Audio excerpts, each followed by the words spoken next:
40ರ ನಂತರ ಮೆಟಬಾಲಿಕ್ ಸ್ಲೋಡೌನ್ನಿಂದ muscle wasting, bone density ಕಮ್ಮಿ, ಮಂಡಿ ನೋವು, ಸೊಂಟ ನೋವು, ಬೆನ್ನೋವು ಇದಕ್ಕೆಲ್ಲ ಪರಿಹಾರ clinically tested Amrit noni ortho plus. Noni ಮತ್ತು ಔಷಧೀಯ ಗಿಡಮೂಲಿಕೆಗಳು ನೋವನ್ನ ಕಮ್ಮಿ ಮಾಡಿ ಪೋಷಕಾಂಶ ನೀಡಿ ಮೂಳೆ ಸ್ನಾಯುಗಳನ್ನ ಬಲಪಡಿಸುತ್ತವೆ. ಅಮೃತ್ ನೋನಿ ಆರ್ಥೋ ಪ್ಲಸ್ ನೋವು ರಹಿತ ಜೀವನಕ್ಕಾಗಿ. ಖರೀದಿಸಲು ಲಿಂಕ್ ಡಿಸ್ಕ್ರಿಪ್ಷನ್ ಮತ್ತು ಪಿನ್ಡ್ ಕಾಮೆಂಟ್ ನಲ್ಲಿದೆ. ಹಾಯ್ ಫ್ರೆಂಡ್ಸ್, mastmaga.comಗೆ ಸ್ವಾಗತ. ನಾನು ಅಮರ್ ಪ್ರಸಾದ್. ದೊಡ್ಡ ಅನಾಹುತ ಆಗೋಗಿದೆ. ಆಫ್ಘನ್ ಕ್ರಿಕೆಟಿಗರನ್ನ ಪಾಕಿಸ್ತಾನ ಹತ್ಯೆ ಮಾಡಿದೆ. ತಾಲಿಬಾನ್ ಹಾಗೂ ಪಾಕ್ ನಡುವಿನ ಸಂಘರ್ಷ ಈಗ ಮತ್ತೊಂದು ಹಂತಕ್ಕೆ ಹೋಗಿದೆ. 48 ಗಂಟೆಗಳ ಕದನ ವಿರಾಮದ ನಾಟಕ ಮುರಿದು ಹೋಗಿದೆ. ಅದೇ ಪಾಕಿಸ್ತಾನ ಈಗ ಇಡೀ ಜಗತ್ತೇ ಚೀ ತೂ ಅಂತ ಉಗಿಯುವಂತ ಕೆಲಸ ಮಾಡಿದೆ. ಉಗ್ರರ ರೀತಿ ಅಮಾಯಕ ಜನರ ಪ್ರಾಣ ತೆಗೆದಿದೆ. ಬದುಕಲ್ಲಿ ಕನಸು ಕಟ್ಕೊಂಡಿದ್ದ ಆಫ್ಘನ್ ಕ್ರಿಕೆಟಿಗರನ್ನ ಪಾಕಿಸ್ತಾನ ಹತ್ಯೆ ಮಾಡಿದೆ. ಶುಕ್ರವಾರ ತಡರಾತ್ರಿ ಪಕ್ತಿಕಾ ಪ್ರಾಂತ್ಯದ ಮೇಲೆ ಪಾಕ್ ದೊಡ್ಡ ಏರ್ ಸ್ಟ್ರೈಕ್ ಮಾಡಿತು. ಪರಿಣಾಮ 3 ಕ್ಲಬ್ ಲೆವೆಲ್ ಕ್ರಿಕೆಟರ್ ಸೇರಿ ಕನಿಷ್ಠ 10 ಜನ ಪ್ರಾಣ ಕಳ್ಕೊಂಡಿದ್ದಾರೆ. 12ಕ್ಕೂ ಅಧಿಕ ಜನ ಗಂಭೀರ ಗಾಯಗೊಂಡಿದ್ದಾರೆ. ಆ 3 ಕ್ರಿಕೆಟಿಗರನ್ನ ಕಬೀರ್ ಆಗಾ, ಸಿಬ್ಘಾತುಲ್ಲಾ ಮತ್ತು ಹಾರೂನ್ ಅಂತ ಗುರುತಿಸಲಾಗಿದೆ. ಇದರಲ್ಲಿ ಕಬೀರ್ ಆಗಾ ಆಫ್ಘನ್ ಡೊಮೆಸ್ಟಿಕ್ ಲೆವೆಲ್ನಲ್ಲಿ ಅಗ್ರೆಸಿವ್ ಬ್ಯಾಟರ್, ಮಿಂಚು ಹರಿಸಿದ್ದ ಯುವಕ. ತನ್ನ ಅದ್ಭುತ ಆಟದಿಂದ ರಾಜ್ಯ ಮಟ್ಟದ ಅಂಡರ್ 23 ಟೀಮ್ನಲ್ಲೂ ಜಾಗ ಪಡೆಯುವ ಹಂತದಲ್ಲಿದ್ದ. ಆಫ್ಘನ್ ಕ್ರಿಕೆಟ್ ಬೋರ್ಡ್ ಆಯೋಜಿಸೋ ದೇಸಿ ಟೂರ್ನಿಗಳಲ್ಲೂ ಪಾಲ್ಗೊಳ್ಳೋದ್ರಲ್ಲಿದ್ದ. ಇನ್ನು ಸಿಬ್ಘಾತುಲ್ಲಾ ಈತ medium fast bowler. Afghan board ನಡೆಸ್ತಾ ಇದ್ದ ಲೋಕಲ್ ಟೂರ್ನಮೆಂಟ್ನಲ್ಲಿ ಓರ್ಗಾನ್ ವಾರಿಯರ್ಸ್ ತಂಡದಲ್ಲಿ ವೇಗಿಯಾಗಿ ಬೌಲಿಂಗ್ ಮಾಡ್ತಾ ಇದ್ದ. ಇನ್ನು ಕೊನೆಯದಾಗಿ ಹರೂನ್ ಈತ ಆಲ್ರೌಂಡರ್. ಡೊಮೆಸ್ಟಿಕ್ T20 ಲೀಗ್ಗಳಲ್ಲಿ ಸ್ಪಿನ್ ಬೌಲಿಂಗ್ ಹಾಗೂ ರೈಟ್ ಹ್ಯಾಂಡ್ ಬ್ಯಾಟಿಂಗ್ ಆಡ್ತಾ ಇದ್ದ ಯುವಕ. ಈ 3 ಯುವ ಕ್ರಿಕೆಟಿಗರನ್ನ ಪಾಕ್ ಹತ್ಯೆ ಮಾಡಿಬಿಟ್ಟಿದೆ. ಡ್ಯೂರಂಡ್ ಗಡಿಯ ಆರ್ಗುನ್ ಮತ್ತು ಬರ್ಮಾಲ್ ಜಿಲ್ಲೆಗಳಲ್ಲಿನ ದಾಳಿಯಲ್ಲಿ ಇವ್ರನ್ನ ಹತ್ಯೆ ಮಾಡಿದೆ ಪಾಕಿಸ್ತಾನ. ಈಗ ಅಫ್ಘಾನಿಸ್ತಾನದಾದ್ಯಂತ ಭಯಂಕರ ಆಕ್ರೋಶ ಹುಟ್ಟುಹಾಕಿದೆ ಈ ಘಟನೆ.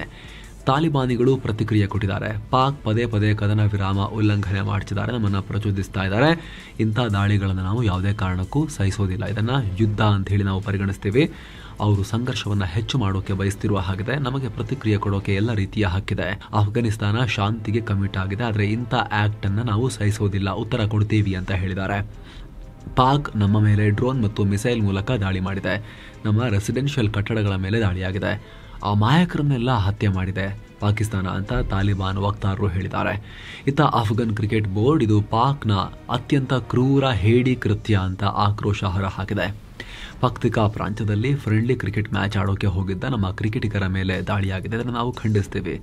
ನಾವು ಪಾಕ್ ಜೊತೆಗೆ ಕ್ರಿಕೆಟೇ ಆಡಲ್ಲ. ಮುಂದಿನ ನವೆಂಬರ್ 17ರಿಂದ ನವೆಂಬರ್ 29ರವರೆಗೆ ನಡೆಯಬೇಕಾಗಿದ್ದ ಆಫ್ಘನ್, ಶ್ರೀಲಂಕಾ ಮತ್ತು ಪಾಕ್ ನಡುವಿನ ತ್ರಿಪಕ್ಷೀಯ T20 ಸರಣಿಯನ್ನ ನಾವು ಬಾಯ್ಕಾಟ್ ಮಾಡ್ತಾ ಇದ್ದೇವೆ. ಆ ಸರಣಿಯಿಂದ ಹಿಂದೆ ಸರಿತೀವಿ ಅಂತ ಹೇಳಿದ್ದಾರೆ. ಅಲ್ಲದೆ ಆಫ್ಘನ್ ಕ್ರಿಕೆಟಿಗ ರಾಶಿದ್ ಖಾನ್ ಘಟನೆಗೆ ತೀವ್ರ ಸಂತಾಪ ವ್ಯಕ್ತಪಡಿಸಿದ್ದಾರೆ. ಪಾಕಿಸ್ತಾನದ ಈ ದಾಳಿಯಿಂದ ನನಗೆ ತುಂಬಾ ನೋವಾಗಿದೆ. ವಿಶ್ವ ವೇದಿಕೆಯಲ್ಲಿ ನಮ್ಮ ದೇಶ ಪ್ರತಿನಿಧಿಸುವ ಕನಸು ಕಟ್ಕೊಂಡಿದ್ದ ಯುವ ಕ್ರಿಕೆಟಿಗರನ್ನ ಪಾಕಿಸ್ತಾನ ಹತ್ಯೆ ಮಾಡಿದೆ. ಮಹಿಳೆಯರು, ಮಕ್ಕಳು ಮತ್ತು ಯುವ ಕ್ರಿಕೆಟಿಗರ ಜೀವವನ್ನ ಪಾಕಿಸ್ತಾನ ಬಲಿ ಪಡೆದಿದೆ ಅಂತ ಆಕ್ರೋಶ ಹೊರಹಾಕಿದ್ದಾರೆ. ಅಲ್ಲಿ ತಮ್ಮ ಬಯೋದಿಂದ ಪಾಕಿಸ್ತಾನದ ಸೂಪರ್ ಲೀಗ್ ತಂಡದ ಹೆಸರು ಅಂದ್ರೆ ಇವರು ಲಾಹೋರ್ ಕಲಂದರ್ಸ್ ಟೀಮ್ನಲ್ಲಿ ಆಡ್ತಾ ಇದ್ರು, ಆ ಹೆಸರನ್ನ ರಿಮೂವ್ ಮಾಡಿದ್ದಾರೆ. ಬರೀ ಗುಜರಾತ್ ಟೈಟನ್ಸ್ ಹಾಗೆ ಸ್ಟ್ರೈಕರ್ಸ್ BPL ಅಂದ್ರೆ ಆಸ್ಟ್ರೇಲಿಯಾದ ಲೀಗ್ನ ಟ್ಯಾಗ್ ಅನ್ನ ಮಾತ್ರ ಇಟ್ಕೊಂಡಿದ್ದಾರೆ. ಈ ಮೂಲಕ ಪಾಕಿಸ್ತಾನದ ಸೂಪರ್ ಲೀಗ್ಗೂ ಇವರು ಬಾಯ್ಕಾಟ್ ಮಾಡೋ ಹಿಂಟ್ ಕೊಟ್ಟಿದ್ದಾರೆ. ಅತ್ತ ಹಿರಿಯ ಕ್ರಿಕೆಟಿಗ ಮೊಹಮ್ಮದ್ ನಬಿ, ಫಜಲಕ್ ಫರೂಖಿ ಹಾಗೂ ಗುಲ್ಬುದ್ದೀನ್ ನೈಬ್ ಕೂಡ ಮೃತ ಕ್ರಿಕೆಟಿಗರಿಗೆ ಸಂತಾಪ ಸೂಚಿಸಿದ್ದಾರೆ. ಪಾಕ್ ನಡೆಸಿದ ಈ ಹೇಡಿತನದ ಕೃತ್ಯ ನಮ್ಮ ಆಫ್ಘನ್ ಜನರ ಸ್ವಾತಂತ್ರ್ಯದ ಮೇಲಿನ ದಾಳಿ. ನೀವು ಎಷ್ಟೇ ದಾಳಿ ಮಾಡಿದ್ರೂ ಆಫ್ಘನ್ ಜನರ ಸ್ಪಿರಿಟ್ ಅನ್ನ ಕಮ್ಮಿ ಮಾಡೋಕೆ ಆಗಲ್ಲ ಅಂತ ನೈಬ್ ಪಾಕ್ ವಿರುದ್ಧ ಬೆಂಕಿ ಕಾರಿದ್ದಾರೆ. ಇನ್ನೊಂದು ಕಡೆ ಭಾರತದಲ್ಲಿ ವಿಪಕ್ಷಗಳು BCCI ಹಾಗೂ ಕೇಂದ್ರ ಸರ್ಕಾರವನ್ನ ತರಾಟೆಗೆ ತಗೊಂಡಿವೆ. ಅಫ್ಘಾನಿಸ್ತಾನದವರನ್ನ ನೋಡ್ಬಿಟ್ಟು ನೀವು ಕಲಿಯಿರಿ. ಪಹಲ್ಗಾಮ್ ದಾಳಿ ಆದ್ರೂ ಕೂಡ ನಾವು ಅವರೊಂದಿಗೆ ಆಟ ಆಡಿದ್ವಿ. ಈಗ ಅಫ್ಘಾನಿಸ್ತಾನ ಪಾಕಿಸ್ತಾನದೊಂದಿಗಿನ ಕ್ರಿಕೆಟ್ ಅನ್ನ ಬಾಯ್ಕಾಟ್ ಮಾಡಿದೆ. ಅವರಿಂದ ಟಿಪ್ಸ್ ತಗೊಳ್ಳಿ ನೀವು ಅಂತ ಉದ್ಧವ್ ಬಣದ ಶಿವಸೇನೆ ಸಂಸದೆ ಪ್ರಿಯಾಂಕಾ ಚತುರ್ವೇದಿ ಮೋದಿ ಸರ್ಕಾರವನ್ನ ಟೀಕೆ ಮಾಡಿದ್ದಾರೆ. ಸ್ನೇಹಿತರಲ್ಲಿ, ಪಾಕಿಸ್ತಾನ ಎಂತಹ ಕ್ರೂರ ಕೃತ್ಯವನ್ನು ಮಾಡಿದೆ ಅಂತ ಹೇಳಿದ್ರೆ ಇದನ್ನ ಮಹಾಭಾರತದಲ್ಲಿ ಕುರುಕ್ಷೇತ್ರ ವಾರ್ನ ಅಂತ್ಯದ ಬಳಿಕ ಅಶ್ವತ್ಥಾಮ ಪಾಂಡವರ ವಂಶವನ್ನು ನಿರ್ವಂಶ ಮಾಡೋಕೆ ಮಲಗಿದ್ದ ಪಾಂಡವರ ಮಕ್ಕಳನ್ನ ಹತ್ಯೆ ಮಾಡ್ತಾನಲ್ಲ, ಅಂತಹದ್ದೇ ಭೀಷಣ ರಾಕ್ಷಸಿ ಕೃತ್ಯವನ್ನ ಪಾಕಿಸ್ತಾನ ಮಾಡಿದೆ. ಕ್ರಿಕೆಟಿಗರನ್ನ, ಆಫ್ಘನ್ ಕ್ರಿಕೆಟಿಗರನ್ನ ಟಾರ್ಗೆಟ್ ಮಾಡಿ ಹತ್ಯೆ ಮಾಡಿದೆ. ಇತ್ತೀಚೆಗಷ್ಟೇ ಕ್ರಿಕೆಟ್ನಲ್ಲಿ ತಲೆ ಎತ್ತಾ ಇದ್ರು. ಭಾರತದ ಹೆಲ್ಪ್ನಿಂದ ಕ್ರಿಕೆಟ್ ಚೆನ್ನಾಗಿ ಆಡ್ತಾ ಇದ್ರು ಅಫ್ಘಾನಿಸ್ತಾನದವರು. ಅಫ್ಘಾನಿಸ್ತಾನಕ್ಕೆ ಭಾರತದ ಗ್ರೌಂಡ್ಗಳೇ ಹೋಮ್ ಗ್ರೌಂಡ್ಗಳಾಗಿದ್ವು. ಭಾರತ ಅಲ್ಲಿನ ಕ್ರಿಕೆಟ್ ಬೆಳವಣಿಗೆಗೆ ದೊಡ್ಡ ಕೊಡುಗೆ ಕೊಟ್ಟಿತ್ತು. ಈಗ ನೋಡಿದ್ರೆ ಪಾಕಿಸ್ತಾನ ಅಫ್ಘನ್ನ ಉದಯೋನ್ಮುಖ ಕ್ರಿಕೆಟಿಗರನ್ನೇ ಟಾರ್ಗೆಟ್ ಮಾಡಿ ಹತ್ಯೆ ಮಾಡಿದೆ. ಭೀಕರವಾಗಿ, ಕ್ರೂರವಾಗಿ ವರ್ತಿಸಿದೆ. ಆ ಮೂಲಕ ಏನು ಅಫ್ಘಾನಿಸ್ತಾನ ಟೀಮ್ ಪಾಕಿಸ್ತಾನಕ್ಕೆ ಹೊಡೆಯೋ ಲೆವೆಲ್ಗೆ ಬೆಳೆದಿತ್ತು, ಅದರ ಒಂದು ಆತ್ಮಸ್ಥೈರ್ಯದ ಮೇಲೆನೆ ಹೊಡೆತ ಕೊಡುವಂತಹ ರಾಕ್ಷಸಿ ಕೃತ್ಯವನ್ನು ಪಾಕಿಸ್ತಾನ ಮಾಡಿದೆ. ಇಲ್ಲಿ ಇನ್ನೊಂದು ಕಡೆ ಪಾಕಿಸ್ತಾನದ ಡಿಫೆನ್ಸ್ ಮಿನಿಸ್ಟರ್ ಖ್ವಾಜಾ ಆಸಿಫ್ ಬರೀ ಟಿವಿ ಮುಂದೆ ಕೂತಿರೋ ಹಾಗಿದೆ. ಈಗ ಮತ್ತೆ ಇಂಟರ್ವ್ಯೂ ಕೊಟ್ಟಿದ್ದಾರೆ ಈ ಮನುಷ್ಯ. ಅಫ್ಘಾನ್ ತಾಲಿಬಾನಿಗಳು ಭಾರತದ ಪ್ರಾಕ್ಸಿ ಅನ್ನೋ ಹೇಳಿಕೆಯನ್ನು ಕೊಟ್ಟಿದ್ದಾರೆ. ಅಷ್ಟೇ ಅಲ್ಲ, ನಮ್ಮ ರಾಷ್ಟ್ರದಲ್ಲಿರೋ ಲಕ್ಷಾಂತರ ಅಫ್ಘಾನಿಸ್ತಾನಿಯರೆಲ್ಲ ವಾಪಸ್ ಅವರ ರಾಷ್ಟ್ರಕ್ಕೆ ಹೋಗಬೇಕು. ಅಫ್ಘಾನಿಸ್ತಾನದವರು ಅವ್ರದೇ ಆದ ಸರ್ಕಾರ ಹೊಂದಿದ್ದಾರೆ. ಕಾಬೂಲ್ನಲ್ಲಿ ಅವ್ರದೇ ಸ್ವಂತ ರಾಷ್ಟ್ರ ಇದೆ, ಅಲ್ಲಿಗೆ ಹೋಗಲಿ. ಅಫ್ಘಾನ್ ಅವರು ನಮ್ಮ ಜಾಗದಲ್ಲಿ ಇರಬಾರ್ದು, ನಮ್ಮ ಸಂಪನ್ಮೂಲ ನಮ್ಮ 25 ಕೋಟಿ ಪಾಕಿಸ್ತಾನಿಯರಿಗೆ ಮಾತ್ರ ಅಂತ ಹೇಳಿಕೆ ಕೊಟ್ಟಿದ್ದಾರೆ. ಆ ಮೂಲಕ ಆಸಿಮ್ ಮುನೀರ ದಿನ ಬೆಳಗಾದ್ರೆ ಕೂಗ್ತಾ ಇರ್ತಾನಲ್ಲ, ಓ ನಾವು ಬೇರೆ ಧರ್ಮದ ಆಧಾರದಲ್ಲಿ ಹುಟ್ಟಿದ ರಾಷ್ಟ್ರ ಹಾಗೆ ಹೀಗೆ ಅಂತ ಹೇಳಿ. ಆ ಆಸಿಮ್ ಮುನೀರ ಯಾವಾಗಲೂ ಹೇಳಿ ಬೆಂಕಿ ಹಾಕೋಕೆ ಪ್ರಯತ್ನ ಪಡ್ತಾ ಇರೋ ಧಾರ್ಮಿಕ ಸಹೋದರತ್ವಕ್ಕೆ ಈ ಖ್ವಾಜಾ ಆಸಿಫ್ ಬೆಂಕಿ ಹಾಕಿದ್ದಾರೆ. ಈಗ ಅದೆಲ್ಲ ಸುಳ್ಳು, ನಮ್ಮ ಸ್ವಾಹಿತಾಸಕ್ತಿ ಮಾತ್ರ ಮುಖ್ಯ ಅನ್ನೋದನ್ನ ಹೇಳ್ತಾ ಇದ್ದಾರೆ ಇವರು. ಅಫ್ಘಾನ್ ಮುಸ್ಲಿಮರನ್ನ ಕ್ರೂರವಾಗಿ ಹೊರ ಹಾಕ್ತಿದ್ದ ಪಾಕಿಸ್ತಾನ. ಇನ್ನು ಪಾಕ್ ಅಫ್ಘಾನ್ ನಡುವೆ ಸಂಘರ್ಷ ನಡೀತಿರೋ ಹೊತ್ತಲ್ಲಿ ಪಾಕ್ ನೌಕಾಪಡೆ ಮುಖ್ಯಸ್ಥ ಅಡ್ಮಿರಲ್ ನಾವೀದ್ ಅಶ್ರಫ್ ಅಮೆರಿಕಗೆ ಓಡಿ ಹೋಗಿದ್ದಾರೆ. ಎರಡು ರಾಷ್ಟ್ರಗಳ ನಡುವಿನ ರಕ್ಷಣಾ ಸಹಕಾರ, ದ್ವಿಪಕ್ಷೀಯ ಕಡಲ ಸಹಕಾರ ಮತ್ತು ರಕ್ಷಣಾ ಒಪ್ಪಂದಗಳನ್ನು ಇನ್ನಷ್ಟು ಆಳವಾಗಿಸೋಕೆ ಭೇಟಿ ಕೊಟ್ಟಿದ್ದಾರೆ. ಅಮೆರಿಕ ಸೇನಾ ನಾಯಕರೊಂದಿಗೆ ಮಹತ್ವದ ಮಾತುಕತೆ ನಡೆಸಿದ್ದಾರೆ ಅಂತ ಪಾಕ್ ಸೇನೆ ಹೇಳಿದೆ. ಇದೆಲ್ಲದರ ನಡುವೆ ಟ್ರಂಪ್ ಪಾಕ್ ಅಫ್ಘಾನ್ ಸಂಘರ್ಷದ ಬಗ್ಗೆ ಮಾತನಾಡಿದ್ದಾರೆ.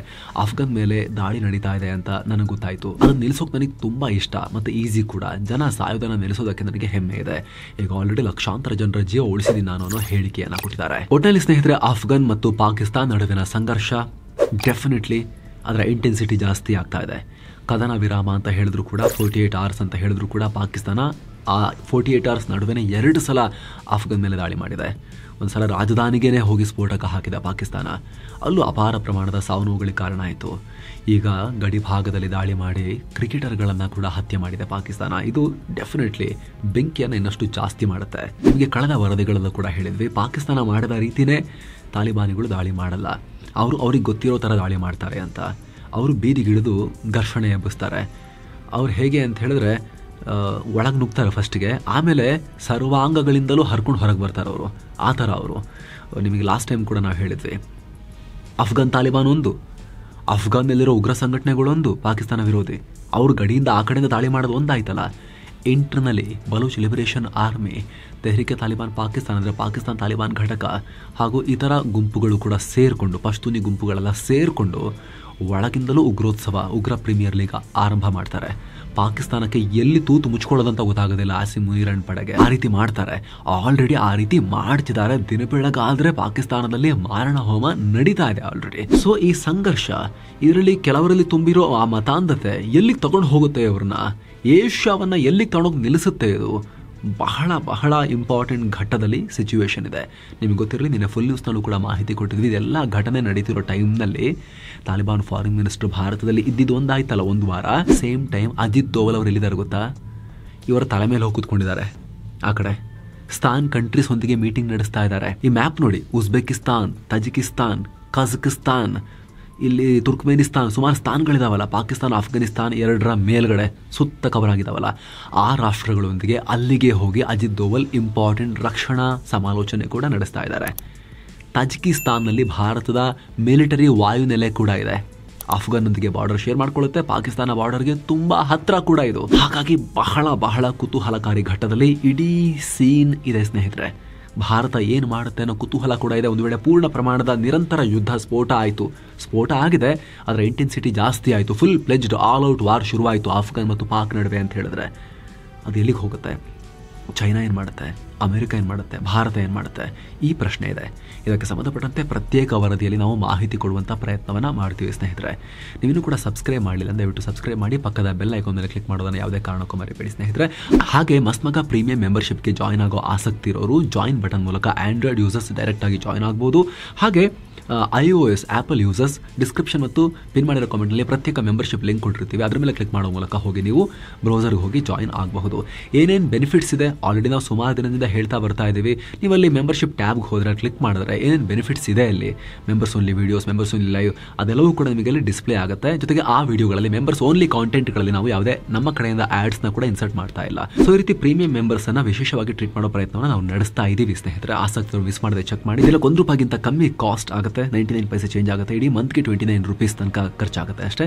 ನಮ್ಮ ಕೆಲಸದಲ್ಲಿ ವ್ಯಾಲ್ಯೂ ಕಾಣಿಸ್ತಾ ಇದ್ರೆ ನೀವು ಅದನ್ನು ಕನ್ಸಿಡರ್ ಮಾಡಬಹುದು. Thank you so much. ಮತ್ತೆ ಭೇಟಿ ಆಗ್ತಿರೋಣ. ನಮಸ್ತೆ.